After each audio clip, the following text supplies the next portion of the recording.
कार्तिक मास महत्म 8वां अध्याय। नारद जी बोले, अब मैं कार्तिक व्रत के उद्यापन का वर्णन करता हूँ, जो सब पापों का नाश करने वाला है। व्रत का पालन करने वाला मनुष्य कार्तिक शुक्ला चतुर्दशी को व्रत की पूर्ति और भगवान विष्णु की प्रीति के लिए उद्यापन करे।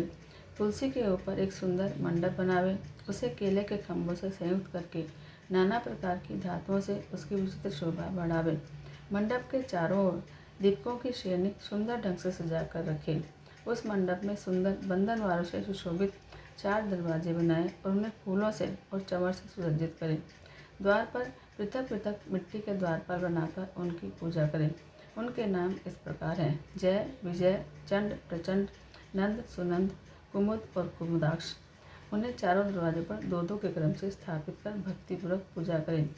तुलसी की जड़ के पास चारों रंगों से शोभित सर्वतोभद्र मंडल बनावे और उसके ऊपर पूर्णपत्र और पंचरत्न से संयुक्त कलश की स्थापना करें।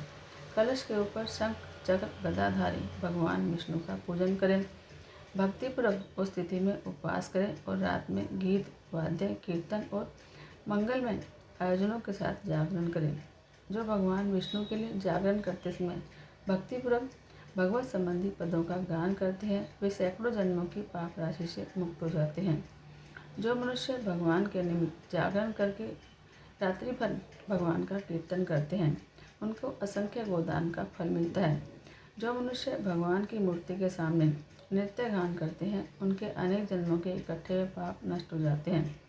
जो भगवान के सामने बैठकर कीर्तन करते हैं और बंसी आदि बजाकर भगवान के भक्तों को प्रसन्न करते हैं और भक्ति से रात्रि भर जागरण करते हैं, उन्हें करोड़ों तीर्थों के करने का फल मिलता है। उसके बाद पूर्णिमा में एक सपत्नीक ब्राह्मण को निमंत्रित करें। प्रातःकाल स्नान और देव पूजन करके वेदी पर अग्नि की स्थापना करें और भगवान की प्रीति के लिए तिल और खीर की आहुति दें। होम की शेष विधि पूरी कर दें और भक्तिपूर्वक ब्राह्मणों का पूजन करें और उन्हें यथाशक्ति दक्षिणा दें। फिर उनसे इस प्रकार क्षमा करें: आप सब लोगों की कृपा से मुझ पर भगवान हमेशा प्रसन्न रहे। इस व्रत को करने से मेरे 7 जन्मों के किए हुए पाप नष्ट हो जाएं और मेरी संतान चिरंजीवी हो। इस पूजा के द्वारा मेरी सभी मनोकामनाएं पूरी हों। मेरी मृत्यु के बाद मुझे अतिशय दुर्लभ विष्णु लोक की प्राप्ति हो।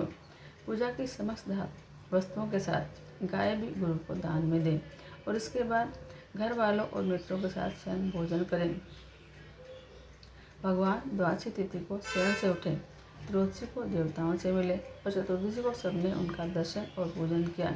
इसलिए इस तिथि में भगवान की पूजा करनी चाहिए। गुरु की आज्ञा से भगवान विष्णु की स्वर्णमयी प्रतिमा का पूजन करें।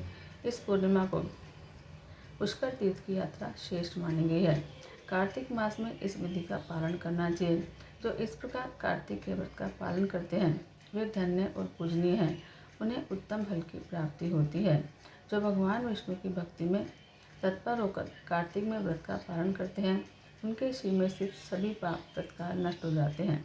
जो श्रद्धापूर्वक कार्तिक के उद्यापन का महात्म्य सुनता या सुनाता है, वह भगवान विष्णु का सायुज्य प्राप्त करता है। जय श्री कृष्ण।